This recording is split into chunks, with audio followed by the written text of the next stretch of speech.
You have to consider yourself a business person first, not a coach first. You've got to be a business person first. You've got to understand that, if I come out of marketing, because I'm an excellent marketer and want to contribute and I want others to see and hear the value that I have around marketing, if I don't do all those other things that are as important as the actual coaching, then I won't have those clients to coach in the first place. Today, our guest is Craig Fortune, an executive coach based in New Zealand who helps cognitive professionals escape the productivity trap.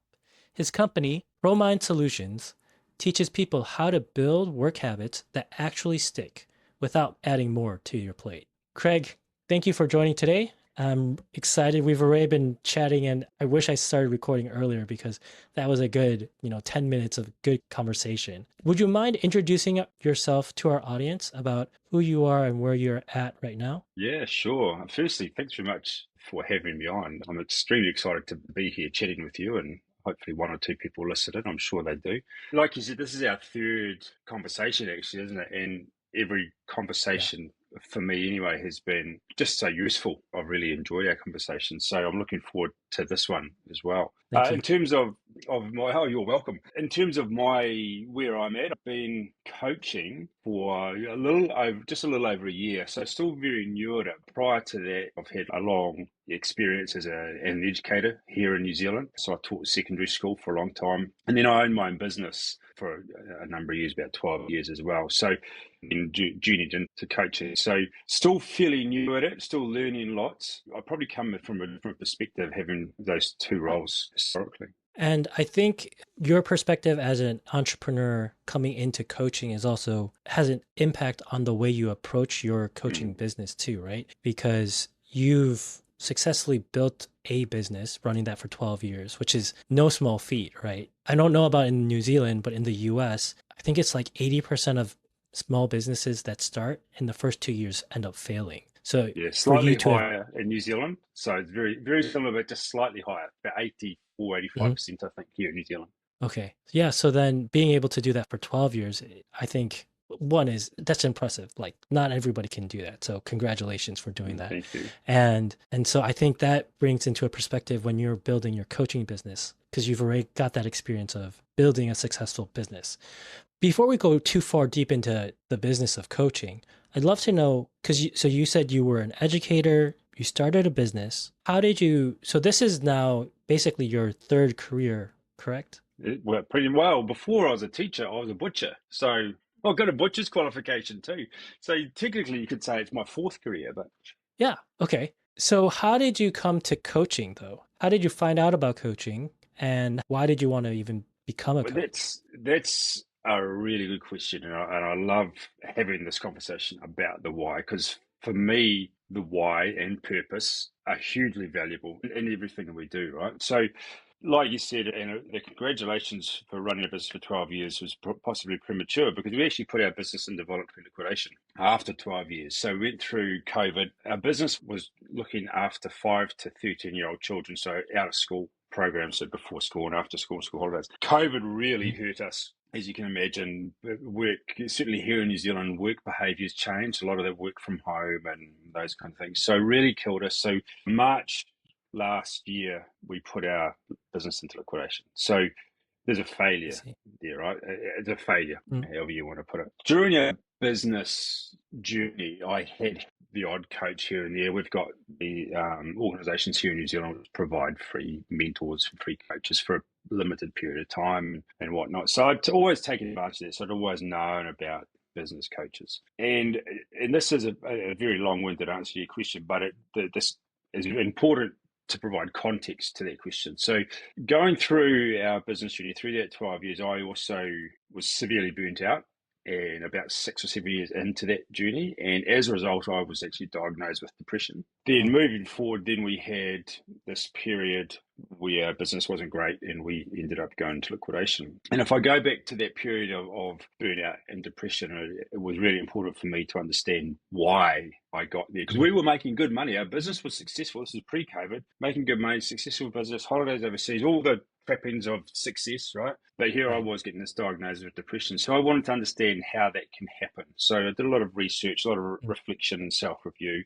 The liquidation came, business went under, holidayed for about 2 months without a job. And then I decided, I actually spoke to a friend of mine. A friend of mine said, it's time to get your ass off the couch. What do you want to do? What are you good at? What are you passionate about? What do you like? And those questions were really quite straightforward for me to answer. I love working with people and I love Mhm. being able to facilitate change, whether through education, information, knowledge. I love to see people grow and develop. And because of my experiences with burnout and depression, I was hugely passionate about how we are working. Because, Mm. I mean, the burnout rates in Australasia here anyway are over 50%. It's significant. Average number of hours of productivity per day is quite low worldwide. So, what are we doing for the rest of those hours? And also, what are the behaviors that we are doing as professional cognitive workers that are contributing to this sense of overwhelm, the sense of burnout, the sense of exhaustion, this poor levels of well being? And that was really important for me to try and,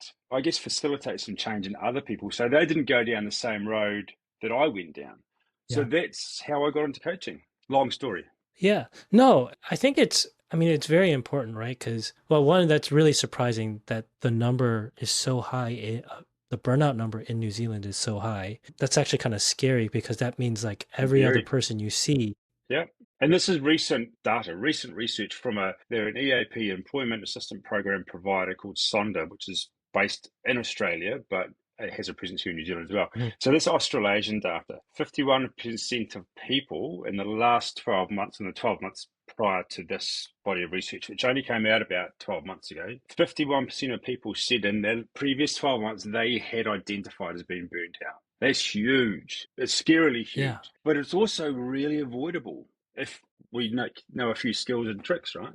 I'm still just reeling at that number because that's Yeah, every other person I you know. meet is just burned Yep. out. That is frightening because I know during COVID, I was burning out, right? Just Mm, because the stress of work, not being able to travel, all of that stuff. I actually mm. have kind of actively decided to try to put as much of those work years into a box and just put it away. Yeah, put a lid on it. Yeah, Yeah. what must have been a Um, tough time. yeah, it was extremely difficult time, I think, for so many different reasons, right? Mm. But even so, the last data is the last 12 months. Within the last 12 months, people are still facing burnout. Yeah, so this was the 12 months prior to the research coming out. The research came out about 12 or 14 months ago. So it's within Okay. the last 2 to 3 years anyway, that's the Okay. case. But Okay. if we look too at the stats, the worldwide stats post COVID, the burnout and exhaustion rates, and they are very different, those two things are very different, just skyrocketed. And if we have a look at, and I haven't actually done the correlation in terms of facts and figures, but straight after COVID, there was this huge amount of people working from home, right? That was the push. Don't come into the office, work from home, whether it was mandated by your government or it doesn't matter. That was seen as best practice. Take it out to work home. Yeah. So what did companies do? They invested in a laptop and that was it. And they said, here you go, David, here's your laptop, just take your work home. And that was just a Yeah. recipe for disaster because I've come from this environment where I work 9 till 5. I'm in this cubicle or I'm in this particular office. I know those are my boundaries. That's where I do my work, and I know what I've got to do when I'm here.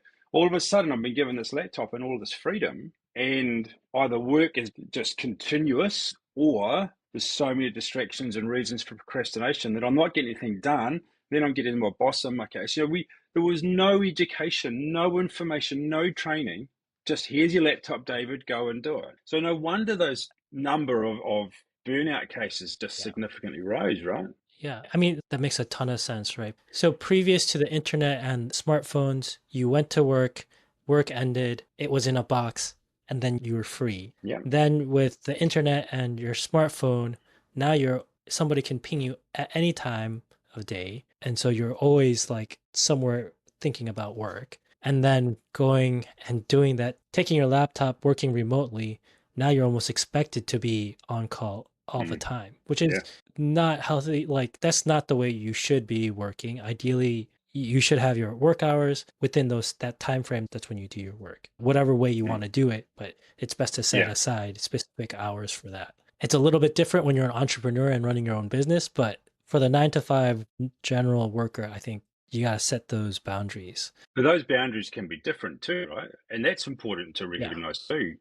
People are, we're all different. People are all different. And we've kind of been, and I know this is getting off topic a little bit, David, so I won't labor on the point, but we're like sheep. We've been led into this environment where we have to work 9 to 5, compartmentalize that. And then we had recently this big push through social media for this thing called eat the frog. Have you heard of that phrase before? Eat the frog? I have, but let's go ahead and explain it a little bit. So eat the frog essentially is referring to do the hardest task first. So the theory is that if I, because the frog's an ugly thing, right? It's an ugly thing, you don't want to do it, so you eat it, get it out of the way. So if I do the hardest thing first, I'm going to set myself up for success for the rest of the day. Now that's okay if you're that type of person. So we know that, as I said, we're all different. There's 4 different chronotypes: morning, afternoon, that old night owl, early bird, that kind of thing. So if you're the kind of person that cognitively you're at your peak in the afternoon, then trying to eat the frog in the morning is pointless. You can't do Mm. the deep task first thing in the morning. And a good Yeah. analogy is you've got a meal. So New Zealand here, like a good New Zealand dish is like meat and 3 veggie, right? Like, I know your sausages and your mashed potato and whatnot. And everybody hates Brussels sprouts. So there's 2 ways you can attack. One is I'm going to eat my Brussels sprouts first because I just want them out of the way. I want to get it out of the way and then enjoy the rest of my meal. The other way to approach that is I don't want to eat the Brussels sprouts first because it's going to taint the rest of my meal. So I'm going to eat all the stuff I love first and then do the hard thing last. And that's personal preference, and it depends on my tastes and the way I approach things. So, as I said, we've been locked into this 9 to 5 thing, and it doesn't really work for everybody. And as a leader, if we can foster great trust, positive relationships, great Right. positive, and this is important, positive accountability strategies, then Yeah. what's wrong with saying, hey, David, look, you know what you got to do, get Mm. it done. I don't care if you go to the Maldives for a week and work from there. That's okay. We're going to catch up regularly anyway, but you just go and do your work, get it done. I trust you. Yeah. So it takes a lot of skill development to get to that point because otherwise you just end up burning out working all the time, right? Yeah. And I think what I'm noticing is there's a couple of things. Because right now, even with the rollout of AI in organizations, many of them didn't really have a plan for it. They just said, here is this tool, figure it out for Yeah. yourself, right? Yeah. So they didn't have a way to help their people to understand, okay, this is a new tool. These are a couple of tips or ways that you can use it to help you in your daily work. Most people were just said, here it is, figure it out. And so the statistic is, was it like 20, some number in the billions that were spent on it, and there's like 90% of that there is no ROI. And so they just globally, we just flushed a whole ton of money down the toilet or just gave it to rich people to get richer, either way. Yeah. But I think there's a similarity in that approach where it's, okay, here's the thing, just figure it out yourself and do it. And what you're talking about with the way we did work, as well as how are we training managers? Because in the conversations I've had with coaches, when I ask them about their first-time managers that they work with, these are great. First-time managers are fantastic people at the work that they did. The subject, they were subject matter experts, right? Yeah. But then they're trusted and they're put into positions of management, generally with no No, backing. So there's no support, absolutely. no Yeah. training, and they're expected to figure it out. So how And is that so setting those people up for success? It's exactly. not. That's the role of the coach, right? Because then you bring in a coach to Yeah. help them. But the organizations, they're not thinking it through. Most of the time, I think, and this is my assumption, right? Is okay, we're really busy. We just got to get somebody in there to start doing something, Yeah. which Yeah. it's better to start doing something and get the ball rolling. That's always, just start to grow and improve. But you need to improve. So you need to come back to it and think about, okay, we started this thing. Is it working? Most of the time, businesses, instead of going back and thinking through, like, is this working, doing like a good review and then implementing next steps for improvement. In my experience, we just kept piling on new stuff and we never went 100%. back Yeah. and figured Yeah. out how do we improve actually, and how do we make sure Mm. we're improving. Mm. And so I love where you're going with this in terms of working with people to figure out, like, how do I get better at this? How do I Yeah. become optimized and more proficient in these areas? So, okay, I'd love to dive a little bit deeper into this because I think this also affects a lot of coaches as well, which is, Mm, and for coaches, because what we're talking about now too is the cognitive load of always kind of almost always being on, mm, especially if you're working internationally, coaching on via Zoom. How do we help coaches in this way of being more cognitive? How do you handle that cognitive load to make sure that you're spending your yeah, best hours doing the important work? And for coaches, the important work is working with clients, but it's also with yeah, building a business. So, how do you help people to realize and figure out yeah. like one is, okay, when's the best time for doing the hard part first? And, even with your clients, how do you suggest like organizing their time? How do you go through that and work through So that process? the first thing is to really understand what's important, right? Like, and you just mentioned it, and this is, I think, a trap. Well, not I think, because I deal with this quite a bit, but this is a trap that I see a lot where, and it's similar to what you just meant about people. I'm a subject matter expert in my organization, and there's a vacancy at a leadership role, so I've been given it. Awesome. Okay, now I don't. Now there's all these other things that I have to know about and have to do that are not just subject matter information and requirements, right?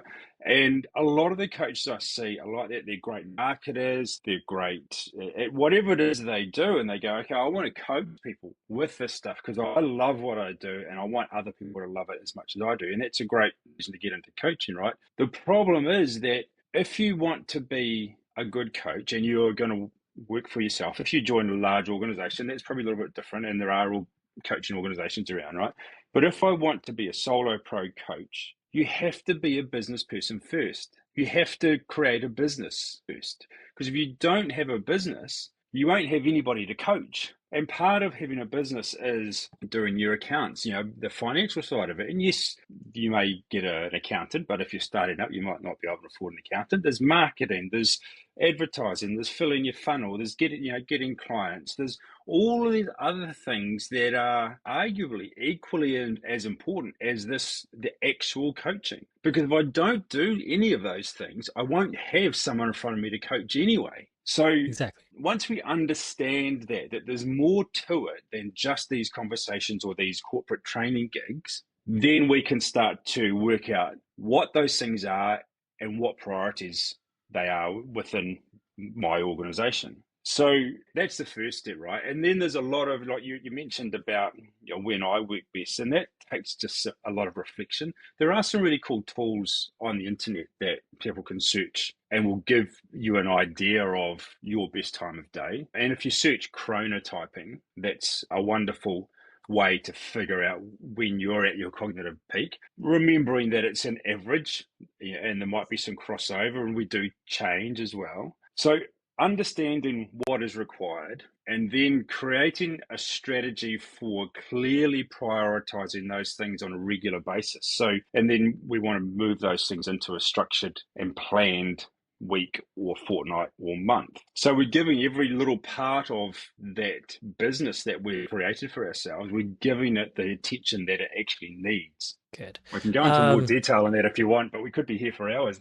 Well, for me personally, I'm also really interested because, I mean, this is a common challenge that everyone faces because most coaches work from home or Yeah, are solopreneurs. And so yeah. they have to figure out how do I prioritize my time? When is the best time that I work? When do I want to do that hard thing? Do I batch it? Do I not batch it? And Batchin's good. Batchin's one of those. I think it came out of Habits of a High. I don't know. One of those Mhm. books, which are Atomic Habits or something like that. Batchin's a great Yeah. idea if it's used well and if it's understood well. It's like any strategy, right? Understanding how to prioritize is only really the start because I need to know what is the most important thing, and we need to understand that not everything is important, right? And there's a really good strategy for prioritization called the Eisenhower matrix. Have you heard of that? Yes. Yeah, so it's a simple quadrant. Do you know where it came from? I thought it was from Eisenhower, but Yeah, maybe yeah, that's yeah. just, No, you're right. General Dwight yeah. Eisenhower, he used it Yeah. as a tool for working out the logistics of the invasion of Normandy. And if Mhm. we think about that as a task, I mean, that was monumental. So he created this matrix, which is really, really useful. That's a really good place to start. But an issue I see a lot of, and there's a couple of them, is okay, I know my price, so I'm going to do that today. This is due today, so I'm going to start it today. And that's a recipe for disaster, right? Because as human beings, we are notorious at overestimating what we can do in the short term. So I'll get this smashed out in an hour, and 2 hours later, I'm still working on it. And we are also notorious for underestimating what we can do in the long term. So I go, hey, I'm going to have plenty of time. I'm going to start this task today, do it at 5 p.m. today. And shit happens, right? Because that's life. Our boss comes with something else, or I have this amazing client rings me and wants to talk about how we can work together for, and the conversation goes for an hour. And all of a sudden, that time I thought I had gone, and I'm becoming anxious and stressed out because this is due tonight. I'm not going to get it. So we should have had that ready before today. I knew about it for a week or 2 weeks or whatever. So I should have planned and structured my days and my weeks so that it's not started today, that it was actually finished yesterday. So then I've got a Mm, day up my sleeve, right? And if right. stuff happens, I've got some wiggle room. I've got some fat in the system. Now that Mm, requires us to use our calendar well. And again, using our calendar they're just so underutilized. The majority of people I speak to use their calendar for mm, two things: appointments and meetings. And that's it. So what about all these tasks that you've got to do? What about your priorities? Give yourself some specific time to do those mhm. things. So Yeah. okay, this is due on XYZ. I'm going to segment some time for this. I know it's going to be done. And then the flow on effect of that is that it has a significantly positive impact on our well-being. Because instead of me Mm, stressing and worrying about, oh my God, I've got to get this done, I forgot about it, now it's due, and not going to have to. Sweet, I've done it an hour and a half here, an hour and a half here, an hour and a half here, and now it's due, it's finished, and it's not due till next Tuesday. God, I feel good, yeah. And that's all, this is all obviously in very minor detail, but that's the basis of it, really. Yeah.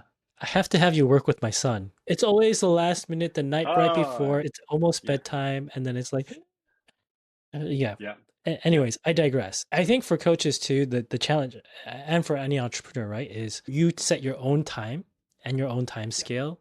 And then you yeah, also don't have somebody else telling you what you need to do, unless it's yeah. a client and you have to do something for your client. But, for coaching, that's not like you're delivering a big project. It's, you're having coaching sessions, delivering notes or follow up and stuff like that. But that's why that whole, prioritizing using your calendar is so important, because I got no one Mm, breathing down my neck saying, get it done. I'm a yeah. solo coach. I want to create a new program to start in December, a Christmas program. And I'm going to deliver it in December, and I've got to create it from scratch. Okay, I know I've got to do that. So that's not a huge priority for me right now, but it's going to be over the next month.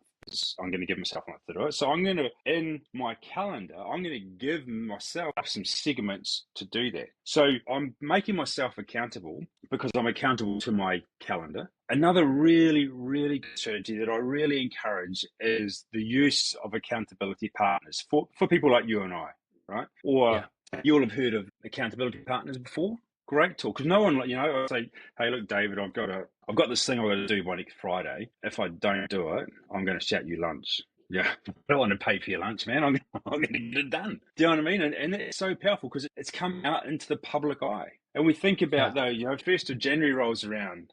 What are my New Year's resolutions this year? I'm going to do this. I'm not going to tell anybody, though, because if I tell somebody, they're going to hold me to account. So, and then 2 weeks later, we're back to where we were. But if I say to you, look, David, this year, I'm going to go to the gym twice a week. Every week Yeah. I don't go twice, then Friday night beers are on me, Yeah. you know? And it's fantastic strategy, fantastic tool. Yeah, and actually, so the podcast, I kept delaying the original launch date because I filmed most of my episodes during the summer, and then I was thinking of trying to launch it during the summer, but then I just kept pushing. I couldn't do it, and so then I finally put a line in the sand. I said, okay, Mm. October 1st. So October 1st is actually my birthday. I'm just like, okay, this is my birthday present to myself. I don't care if it's great Nice. or perfect. I'm just gonna do it. And so that Yeah. was when we launched.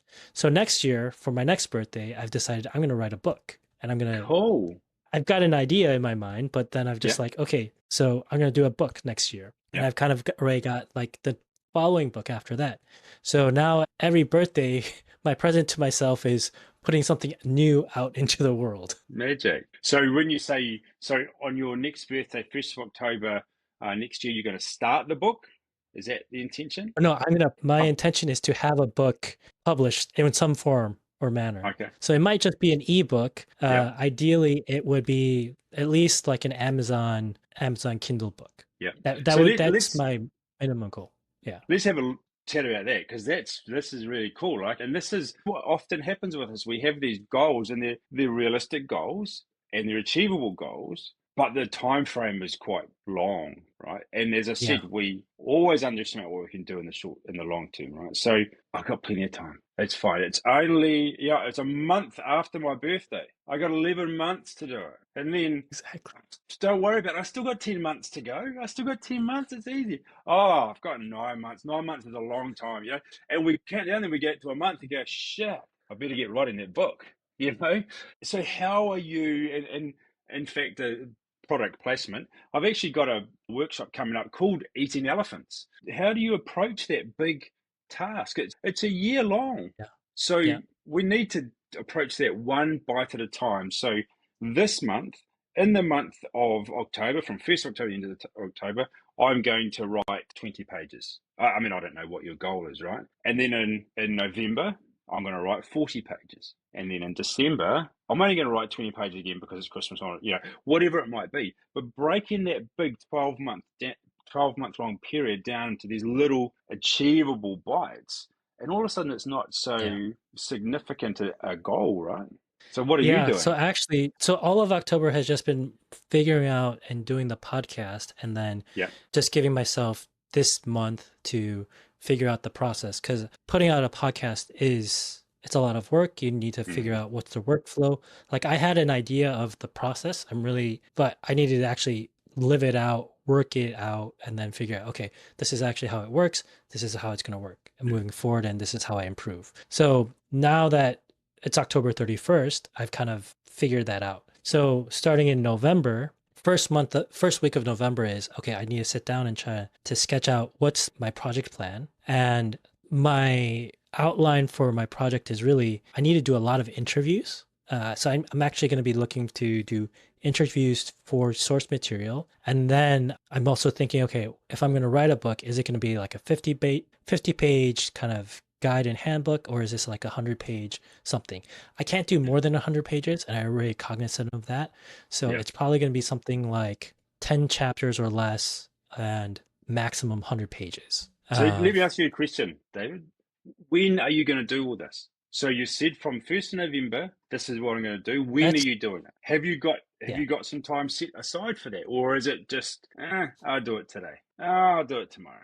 Yeah, right now it's more like, I'll do it tomorrow. But the time that I set up, so that's why I have to sit down. Next week will be sit down and start to map out the plan. Mm, And I can probably only really realistically carve out probably about 4 hours out of my week just because I'm doing my work and then doing the podcast. And then I'll probably end up doing batches of interviews with people and yeah, then take cool. that information and then start to craft. Okay, so the goal would be as much as possible try to batch that within the next 2 months of November, December, maybe a little bit into January, but by probably Christmas, New Year's, over that time when there's a little bit of downtime and breathing room, it'll be starting to map out, okay, what does this actually look like? What does the Mm, book look like? And then it'll be probably January, February, March working on the book, writing, editing, and then figuring out.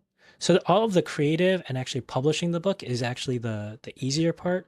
mm, It's writing the book, editing, and that part's a little bit harder. And then it's the bigger part is the launch plan, because the yeah. launch plan for the book is, one, I want to do the book because I think it's something that's needed.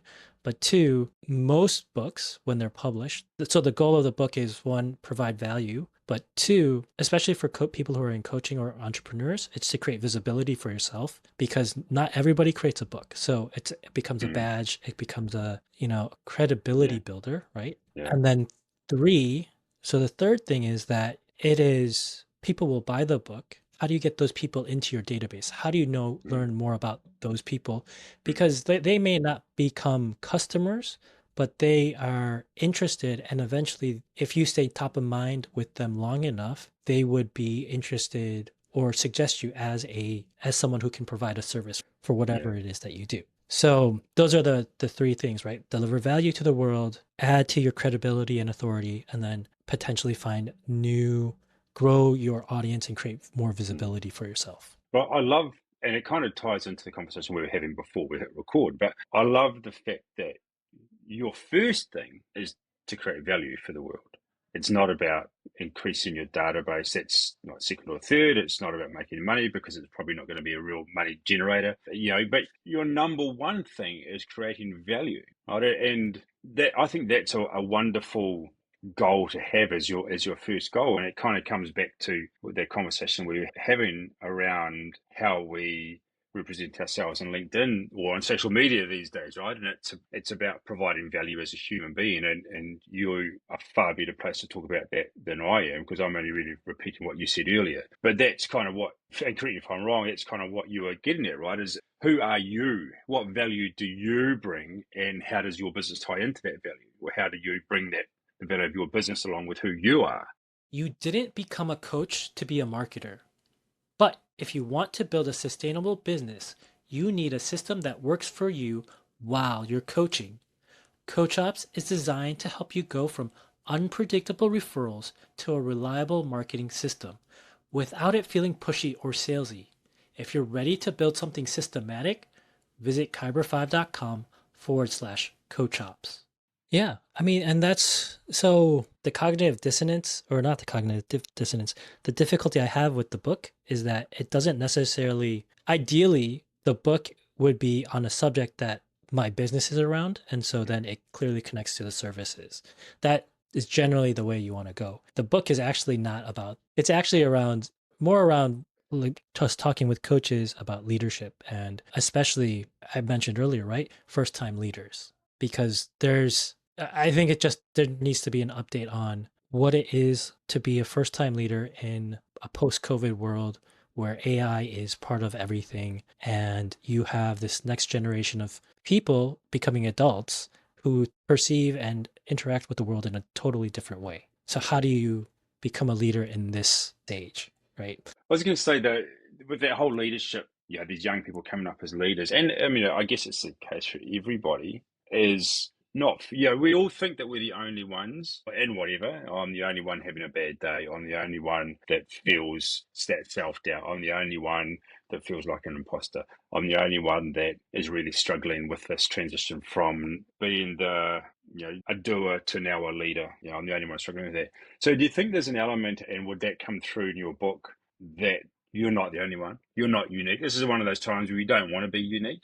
You're just the same as everybody else. We all have those challenges. And so that'll be definitely part of it because we have this very arrogant mindset of it doesn't happen to anybody else. It's Mm. only happening to me. I'm so special, Yeah, right? yeah, yeah. But the truth is It's that it's not. You're not. And for first time leaders, the challenges that you're going through aren't really that special. But the real question is for first time leaders, again, I think it comes back to this whole thing about a purpose. Like what are you doing with your time?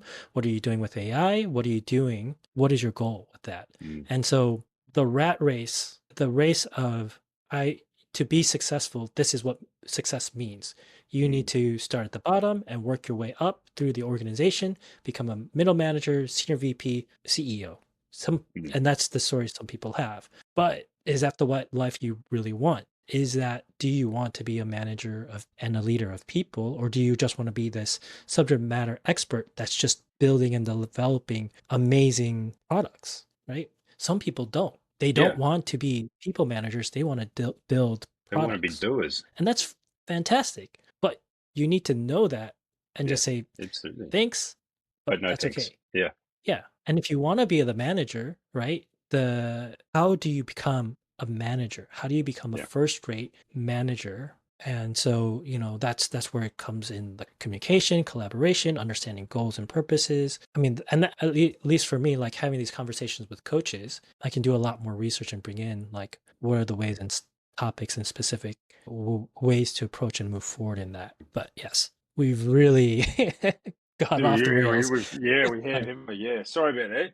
No, no, no, no. That's completely fine. It's really fun to talk about this kind of stuff. And Yeah, for me too, when we talk about for coaches, we talk about leader. So this whole podcast, I'm really focused on executive and leadership coaches, right? Because I want to be really focused with who I'm impacting and who I'm helping. This can definitely help other people, but if I have to focus on one group, this is the group I want to focus on. It's the group I was working with before. And But so it's I'm also the well group that can acquainted with. facilitate the most change, right? Like if you're Exactly. working with these middle manager leaders, there's a high chance that they're going to continue to go up the corporate ladder. So if you're able to work with them now, as they grow, they can grow up their profession and their corporate ladder. They can then filter down what you're teaching them to people below them. So Yeah. the most change, it's like for me, I can't. Well, I do deal with a whole lot of different people. If I can talk with a leader of an organization, these are the skills that your people need to have. Brilliant. Let's give them all the skills. But if I'm talking with the person at the lowest end of that spectrum, then I can impact that one person, but not all those people around them. So I think it's working with leaders, with middle management leaders or upper management leaders, gives us the best opportunity to facilitate change, right? Yeah. And so that's, again, like purpose. Who is it that you want to work with? What is the work that you want to do with the one life that you have to create a legacy impact on the world? And so through the podcast, working with executive coaches and leadership coaches, there's a cascading effect that happens. There's a change that happens within not just their work life, but also in their family life and in their friendship circles, right? And so, anyway, so there's a lot of impact and potential in this space. Trying to get us back on track here. As you're building your coaching business and you're running it, what is something that's been surprising about working in coaching versus your previous work? Everything, really. Yeah, that's a really bullshit answer, right? But couldn't be more different because the business I had, we employed a lot of people. It was a large business. We turned over several $1 million a year. Head office, we had people do our marketing, we had people do our accounting, all that kind of stuff. So I focused on the people that we had regional managers. So my focus was on those people directly below me, and then they sort of filtered out from there. Whereas doing what I do now, it's just me. I do all of that stuff now, and some of it I'm quite good at, some of it I'm really appalling at, and I feel lost in it. And we've had these conversations particularly about sort of marketing and that kind of thing, and the funnel and filling the funnel and top of funnel, bottom, all that kind of stuff. I find that challenging. I guess the biggest thing that I found challenging was me being the product. So obviously previously we sold a service and I had nothing, I created it, but I had nothing to do with the actual service. We had people delivering the service, Whereas, and when we advertised and marketed, we marketed the brand and we advertised the brand. Whereas now, because I am the service that people are paying for, I market and I promote myself. And that was really challenging to start with in that mindset and being comfortable talking about myself. So that's probably the biggest challenge or biggest difference, biggest change. That's interesting. So again, talking about purpose. So I think it's always easier for certain people. I think they're very excited to talk about themselves. I think for the majority of people, they're more comfortable talking about something or somebody else. But your perspective, so I'd like to push back a little bit on you being the product, you being the service, because I think the product and service for coaching is the outcome of what you're getting out. And I bring that up because depending on the coaching business that you're looking to develop, there's several different models. You can be the solo and you can just do that. You could also build a consultancy or like a team of coaches that you train in your systems and methods. And that way the system and the goal and outcome really becomes this product and service of your coaching. And so now it's not super dependent on you. You can train other people in that, and then they can also help to deliver that.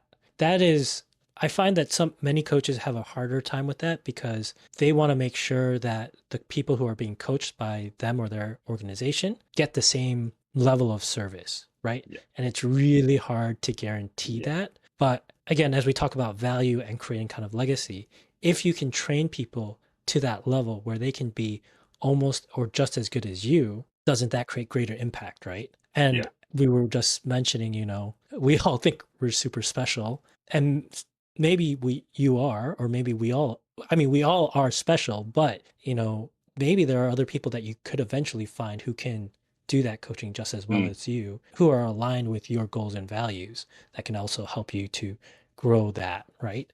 But Um, that's important what you just said there too. I have right now no intentions of growing as a consultant to have other people deliver my training for yeah, me. But if I was to, for me, it's important to find someone that has the same goals and values as me, not the same person as me. The person, if they've got the same goals and values as me, they may deliver the content in a different manner, but with the same outcome. And that's okay. Yeah, and that's where that trust factor comes back, right? Like, David, this is why we're here. This is what we're trying to achieve. This is a template of what I do. You go ahead and you butcher that as much as you like, as long as you're getting the same outcome that our organization is looking to achieve.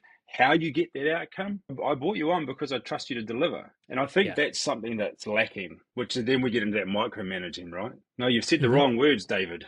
Yeah, oh, come on, you know?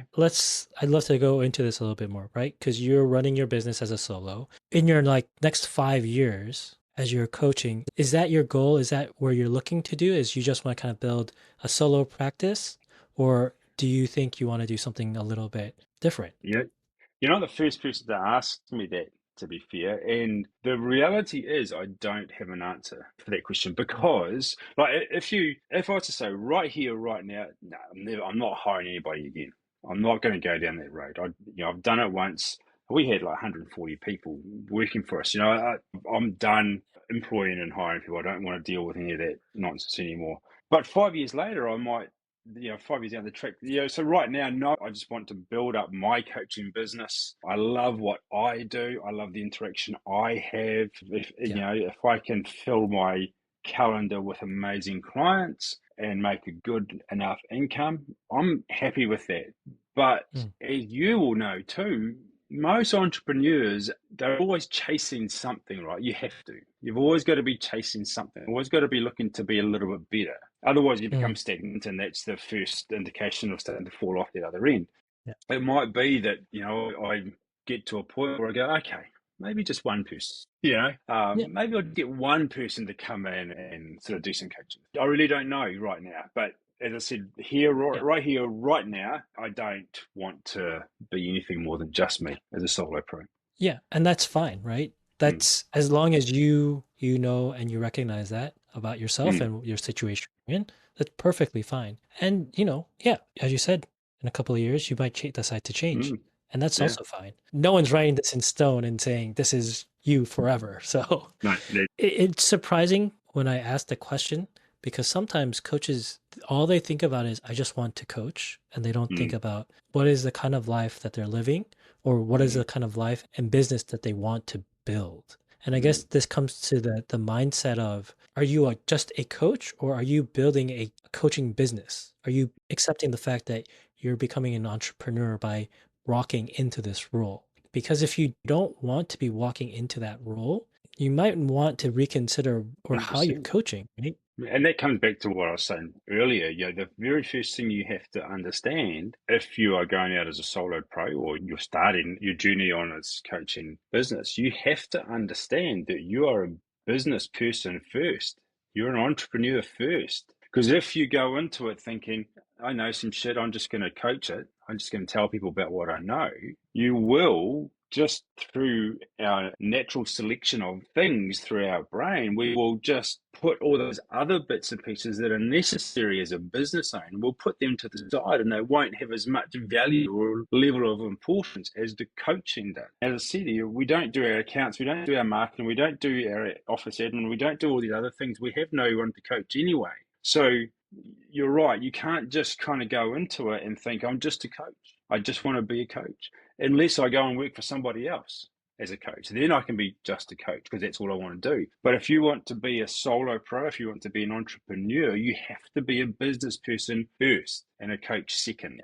As you're building your business now, and as we're talking about being a business person first, what are some of the challenges that you're facing and that you're trying to figure out at the moment? For me, as I said again, I guess I'm fortunate that I've come from a business background, so I understand the value of all these other things. That doesn't mean I'm great at them, and so it's that marketing and sales side is a real challenge for me. I love to chat. I love people. I love talking. You might have already figured that one out. But I often fail to turn those conversations into something more. So that's something that I really struggle with as I'm building what I do. And of course, if you don't close those deals and get those clients, you have no business. So that's probably an area I struggle with, which I'm learning. I'm trying to learn as much as possible about. But as I build the business, Yeah. that's probably the biggest challenge for me. And I think that's pretty normal for one, for any business, but also for coaches too, because, there's the technology aspect of doing the marketing, but it's where do I start with marketing? Do I do social media? Do I create videos? Do I do email? Do I this, or this? Where do I start? And who do I listen to? Who do I believe? Because you jump on LinkedIn and there's all this, videos are the way to go, and then you put photos. So who do I believe? And that's a real challenge too. Yeah, and if you put yourself out there as a business person starting a business, you're gonna get like 5 to 20 in-mails I from know. marketers. And Yeah, again, who do you believe? yeah, Who do you yeah. trust? It's not easy, right? For me, It's no, you're right. That's not easy. For me, trust is important, right? And I have not once engaged with someone who's come through my DMs and said, "Hey, my name's Belinda. I am a LinkedIn coach. I want to help you." Not once engaged with those kind of people, but so the people I trust are the people that I've formed relationships with, like yourself. We just connected on LinkedIn. We had a bit of a call. It was about this actually, and that just developed. So for me, it's about finding people that I trust. And again, for me, those people haven't been the ones that DM me and throw me all their shit on yeah. LinkedIn. It's people that I have naturally, and there's other people too. And I'm very lucky to be in that position, but yeah, it is about building that relationship and trust. And I would certainly, and I have listened. You sent me that recording of our last conversation, which was amazing. So though, yeah, it's people like yourself that I built relationships with that I trust, and I would listen to your advice rather than anybody else that comes through my socials. So one thing that's coming to mind is as we're talking about like marketing too, and I think the hard part is when we connect marketing, often we think about it in a very specific manner where it's like, Mm, here's the pitch, here's the service, here's get into it. And I think, especially for me, because I don't actually come from a marketing background, I come from a operational background where I was building stuff. I actually started from video production, right? okay. And that world. And then I got into building websites and then all this other stuff and then building products. But as I talk more with coaches and I talk about and I learn more about the marketing, like really hardcore marketing, I think where it makes it easier because you need to make the hurdle for marketing is so high, you don't want to do it. It's a very big, ugly frog, right? You just don't, it's so big and ugly, like most coaches don't want to even get near it, right? Mm, Because they just have this affront to it because they're, again, we were talking earlier where you just get so much marketing and so much of this stuff thrown at you all the time that you don't want to be associated with it. But I think with coaches, right, is we were talking about visibility. For you as a coach to get new clients to come to you, they need to know that you exist, are there, and what it is that you do, right? Because you can have, like, I have a mouse, okay?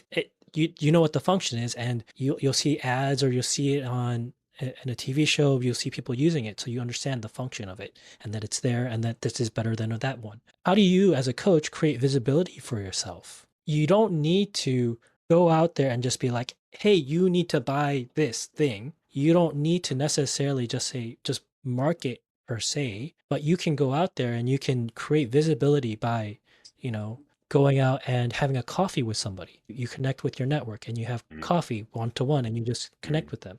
That's creating visibility. You can do speaking engagements. You can do a host of other things.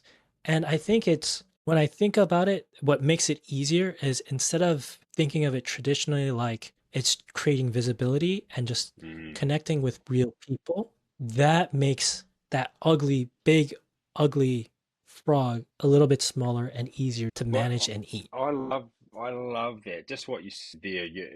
Reframe that, Eric, because for me, and this is only my experience, marketing's scary because, and I say that because what if I use the wrong words? What if I haven't quite communicated exactly what I do in a way? Because I know what you're thinking. So what if I haven't communicated what I do in a way that you understand, or that is succinct and clear, or that is easily decipherable, or whatever? And then this, as I said before, you get all these experts saying all sorts of different things. Whereas if you think about it, and I had never heard this before, and I'm just stoked that you brought it up. If you think about it as just creating visibility, that's good. That's not scary.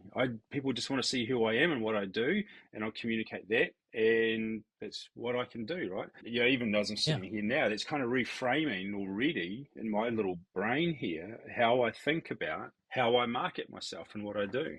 Yeah, reframe the idea and make that big ugly Mm. ass frog a little Mm. prettier, a little Yeah. smaller. But they said, give it a kiss, And turn it into a princess. Isn't that what happens yeah, with the frog? yeah.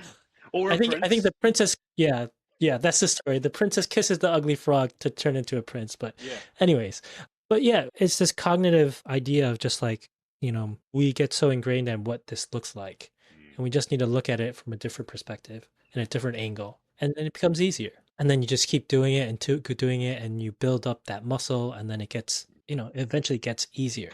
Hopefully. I mean, I find it for myself. I started doing once a week videos on LinkedIn. Not that they get a lot of traction, but I'm working on that muscle, getting more comfortable with it. And I think the people that watch, they find value in it. At least that's what they say on LinkedIn on the Well, comments. they wouldn't say it otherwise, right? So they just wouldn't Yeah. say anything if they're going to the effort of putting something down, I was going to say on paper, in the computer, then generally that's what they actually think and feel. Otherwise, they wouldn't go to that effort. So, Yeah, that's definitely true. We're coming up to the end of our time here. So I'd like to just wrap up with a few last few questions. So one is for yourself, what have you learned about yourself through this process of becoming a coach? well, that's what have I learned about myself this period of coaching? Well, I guess I don't know if this is really what the answer you want, but the biggest thing I've learned is that I love what I do. And for the first time, I mean, I enjoyed my business. I created it. My wife and I created it from nothing. I enjoyed that and it was my baby, but I haven't been as happy, fulfilled, satisfied in terms of my professional life, as long as I can remember. So I have learned that almost what I do now is what I was maybe meant to do. I know that sounds all philosophical and all the rest of it, but that's the bottom line for me. I really enjoy these conversations. I enjoy meeting new people. I enjoy being able to facilitate change for the better in the people that I meet. So that's something I've learned. If we want to get a more of I guess a concrete answer, I've learned that you can't manage time. Time is time. 60 minutes is an hour. There's no 61 minutes, but we can manage what we do with our time. And that has a huge effect on our well-being. If we can manage Mm, what we do with our time and how we spend that time, that has positive implications. I've also learned that there is no such thing, and this is going to be potentially controversial, there's no such thing as work-life balance in terms of we don't have a switch that we flick and okay, 5 o'clock, I'm off. I'm not going to think about work anymore. That just does not happen. But I've also learnt that there are very, very, very clear strategies and skills that we can learn and implement that allow us to compartmentalize those different things. And whether, going back to our earlier conversation, whether that we do a 9 to 5 because it works for my lifestyle, or whether that means, I do work flexible hours, but I still get the job done because that works with my lifestyle. I've got young children or whatever. So those are probably the two biggest things in terms of this coaching journey that I've been on, that we can't manage time. Time is time. And there is no such thing as work-life balance. There is just creating the right time for the right things. And one last question before we close. What's one piece of advice that you'd give somebody who's just beginning their coaching journey? Like just considering, I want to become a coach. I guess it comes back to the question we were talking about before. Are you wanting to become a solo pro and do it yourself, or are you wanting to become a coach because you love what you do and you want to provide that information, but you're going to work for a larger organization? If the question is about someone's going to become a solo pro and they're creating their own business, again, I come back to that. You have to consider yourself a business person first. not a coach first. You've got to be a business person first. You've got to understand that, if I come out of marketing, because I'm an excellent marketer and I want to contribute and I want others to see and hear the value that I have around marketing, if I don't do all those other things that are as important as the actual coaching, then I won't have those clients to coach in the first place. So that would be my biggest advice, is to understand that you're a business person first. Thank you, Craig. Thank you so much. I've No really worries. had a lot of fun on this Yeah. conversation. Yeah, it was We cool. went down some interesting rabbit holes, and Yeah. Sorry about that. no worries. It's been a lot of fun and I really appreciate it. So thank you, and we'll see you next time. Want to stop guessing and start building a marketing system that actually fills your calendar? Head to kyber5.com/coachops and let's get systematic. That's it for today's episode. I hope you grabbed something useful you can actually apply in your business. If you did, leave a comment or share it with a friend. And hit subscribe if you haven't already. I'll catch you next week.